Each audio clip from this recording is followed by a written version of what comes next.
Welcome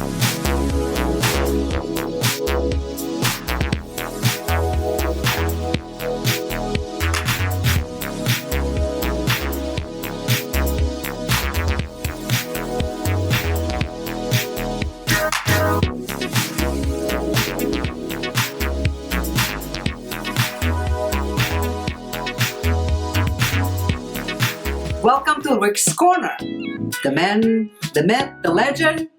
Now on with the show.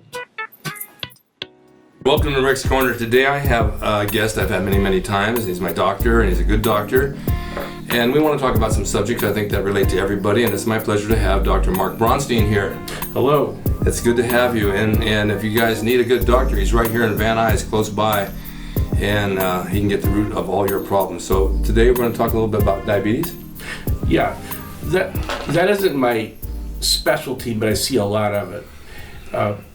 Diabetes is becoming more and more common as our country becomes more and more overweight. Yeah. And so children are getting less and less exercise, and that leads to pre-diabetes, where our body becomes resistant to insulin, and called insulin resistance. And that sets off a cascade of a whole bunch of complicated hormone signals in our body that are kind of gone awry.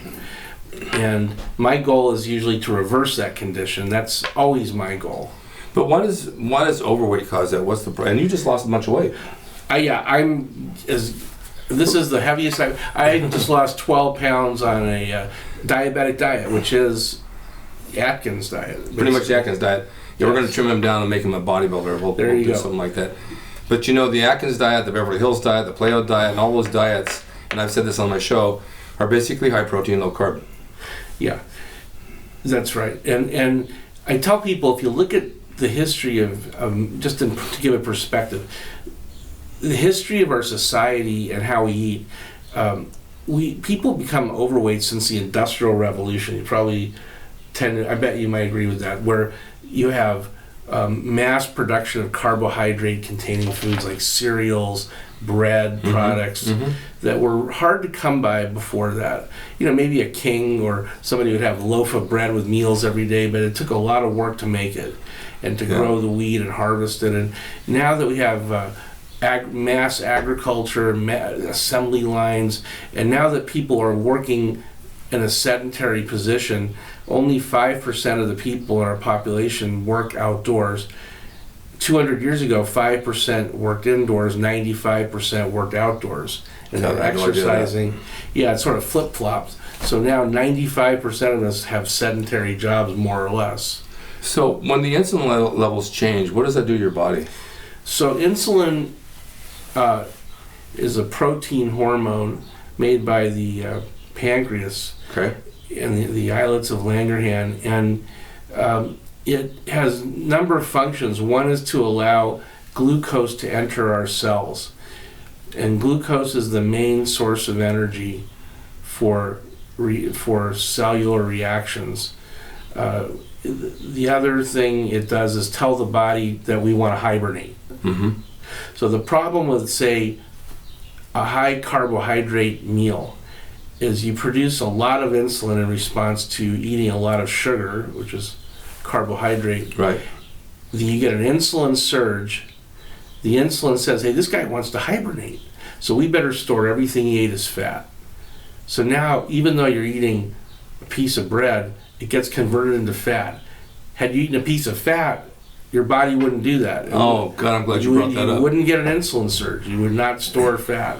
I'm glad you brought that up, because I've been telling people for years, you know, the original bodybuilding diet from 1940, 1950 was basically high protein, low carb, and fats. Because as you said, the fats were used as energy, the carbohydrates were stored as fat. And so people said back in the day, how'd you keep your waist so small and have abs? How much cardio did you do? I said, we didn't really do any cardio because we had nothing to work with, but we just watched our carbohydrates and the waist would just go right down. And then the minute you start eating carbs again, it would fill out again. But the insulin factor caught on with some of the bodybuilders, and they started injecting insulin and started getting a lot of muscle size, even though they didn't need it. See, that I didn't know. Yeah, I don't know much about bodybuilding. I know you don't, and that's why I brought it up. But My question to you is, if they were going to inject insulin, there's a fine line between injecting it and getting some results, and injecting it and getting diabetes or getting a pancreatic problem and getting sick, right? Right. So you need insulin for energy and for muscles to grow. It's a growth hormone. It tells your muscles to grow, like you said. It provides energy to every cell in our body.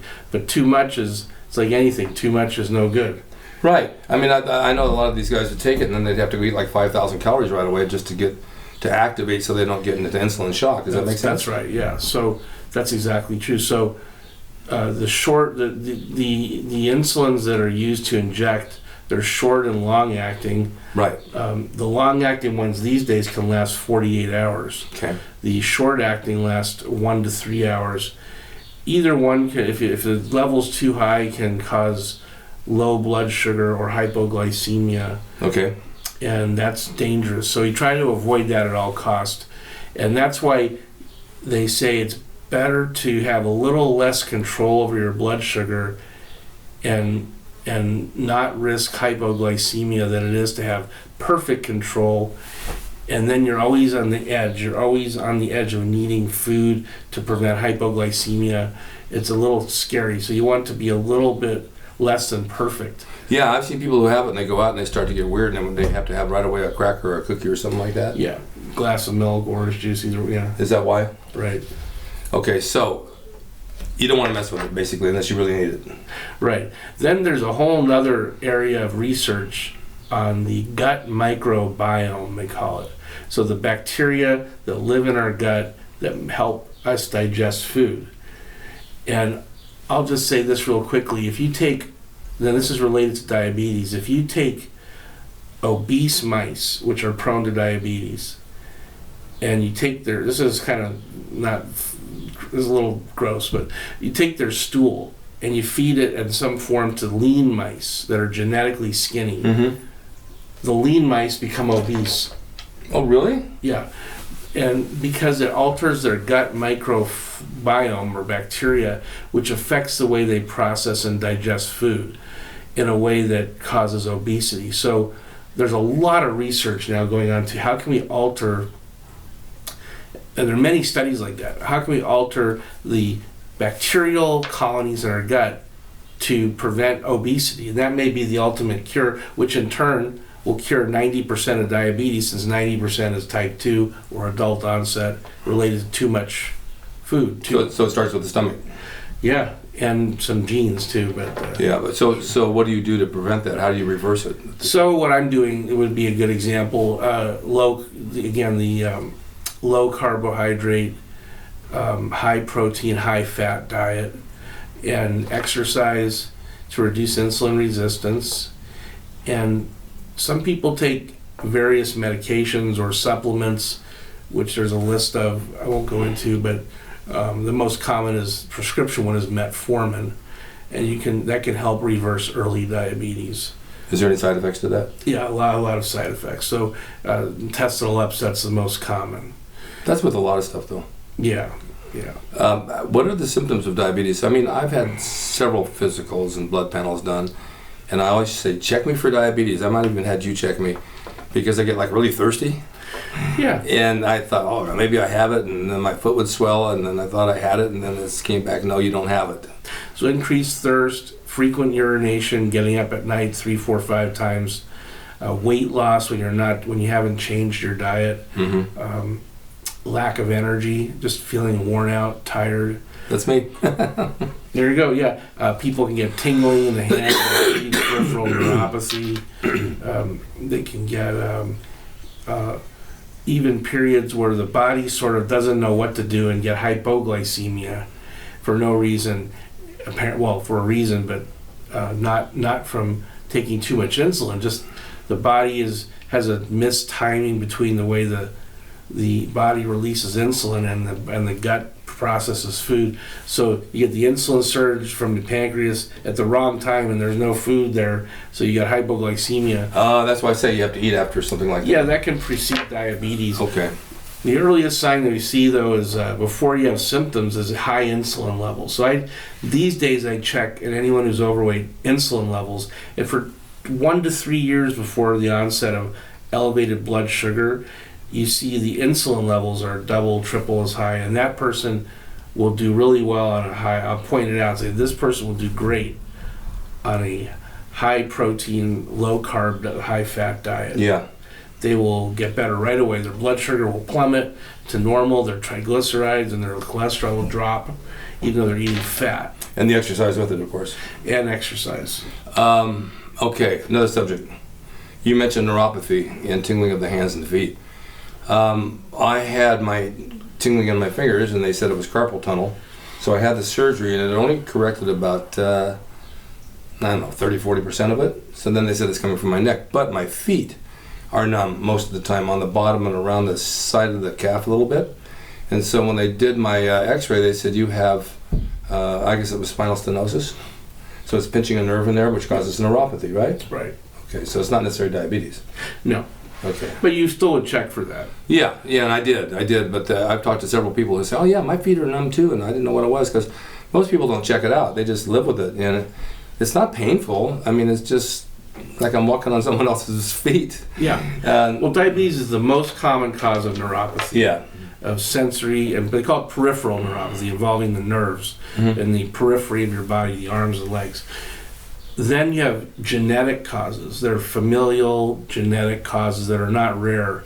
And now they have intravenous therapy. So you hear a lot of ads on the radio and TV now for peripheral neuropathy. Yes, patients. I did hear that, yeah. Because now there's finally something you can do about it, which involves expensive intravenous treatments. I believe gamma globulins are used, and they're on a long-term basis, and it's a big money-making thing, but it probably works.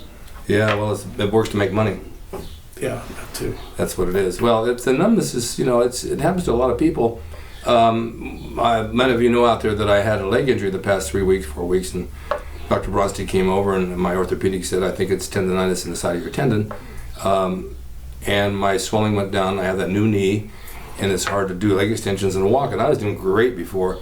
So I had him look at it, and he said the same thing, it's tendonitis. Right. And I guess I did it from kicking a ball. Not even a heavy ball, a light ball.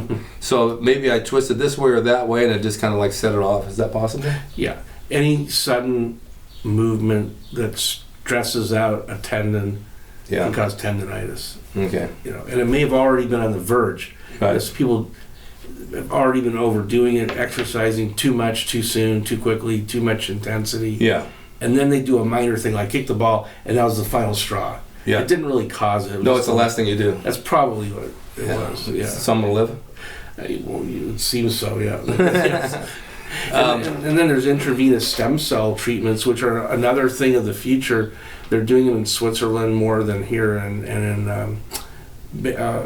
Thailand and other places, and infusing stem cells that might reverse diabetes and take the place of cells that made insulin and regenerate organs. That's another exciting area. It's another expensive treatment.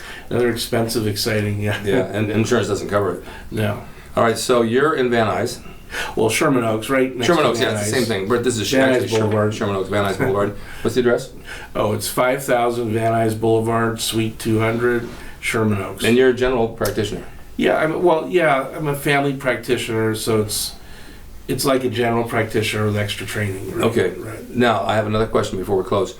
Can you do blood panels on people, like friends of mine that want to come and have their testosterone checked to see the levels? Yeah, so in the last 8 years, I've become particularly involved in treating men with low testosterone, high estrogen, so balancing their estrogen and testosterone levels while monitoring their hemoglobin levels, etc., and also human growth hormone if it's medically indicated in certain cases, and combining DHEA, of course, and monitoring those levels, and thyroid, augmenting thyroid. So things we didn't used to do, so I didn't used to do for sure.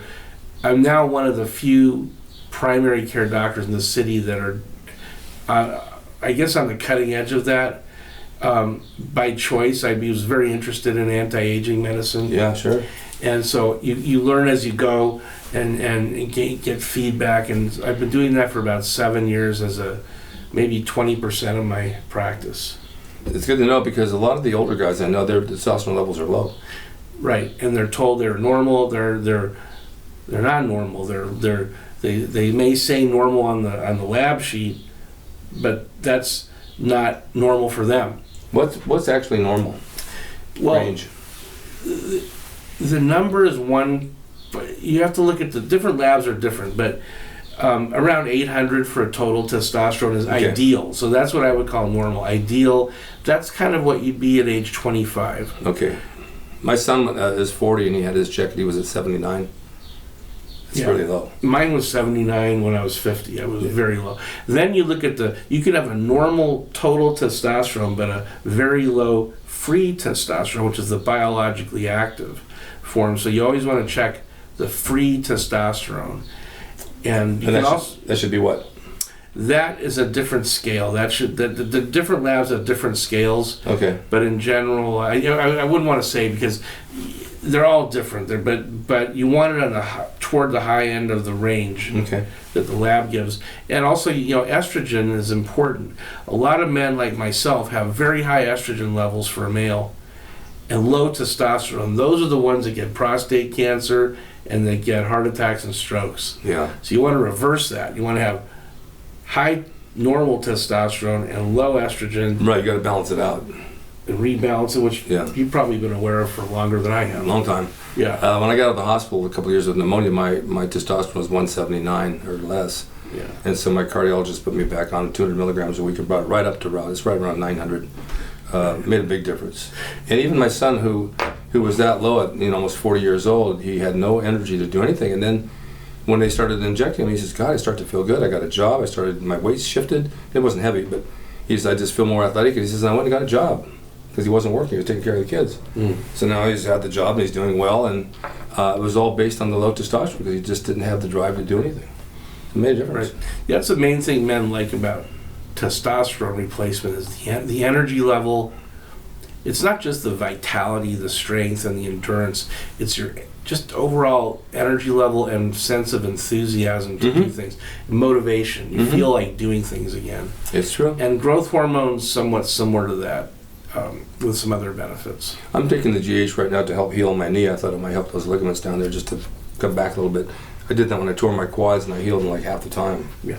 But not a lot, just like 2 IUs a day, and that's it for 5 days, and off and on again. Yeah, it's interesting in our society, if you look on the internet, there's a deluge of negative reports about growth hormone in adults. Now in children, we use it with impunity at 2-3 times the level, 2-3 times the dosage per body weight for short stature. And if you think about that, in our society, short stature is cosmetic.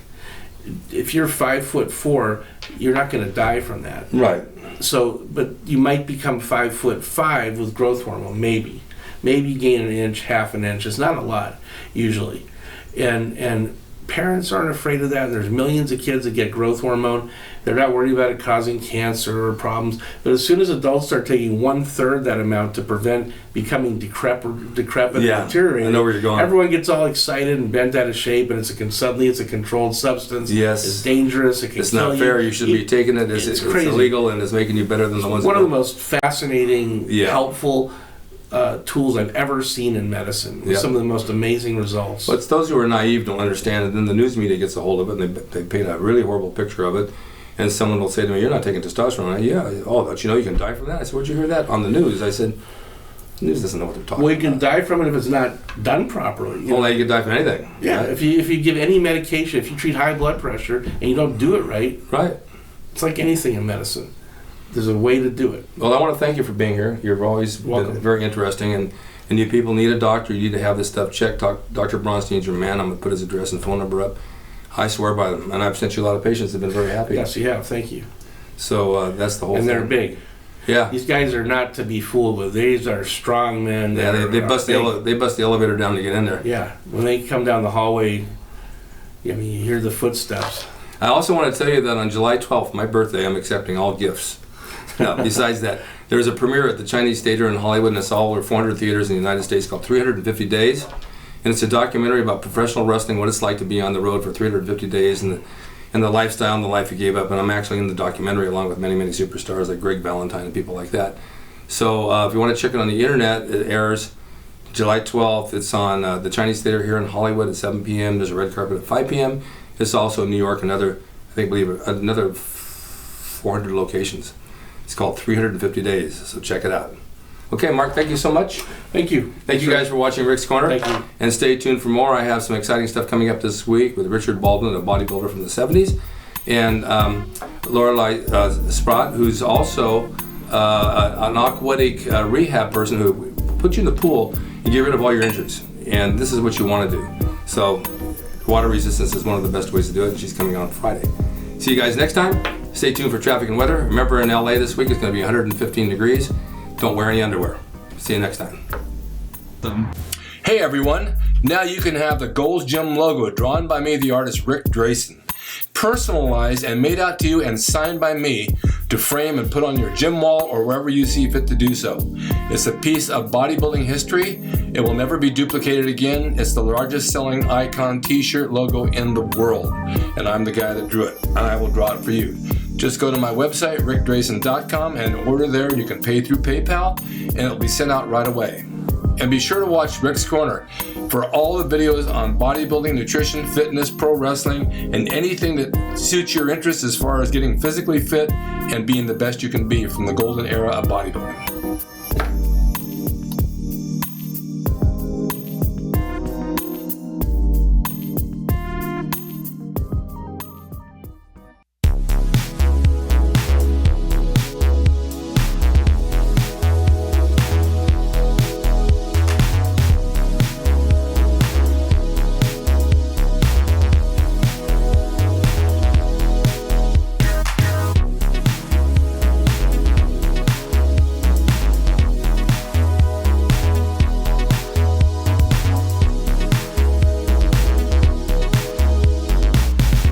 It's Rick Drasin. He's the equalizer, baby.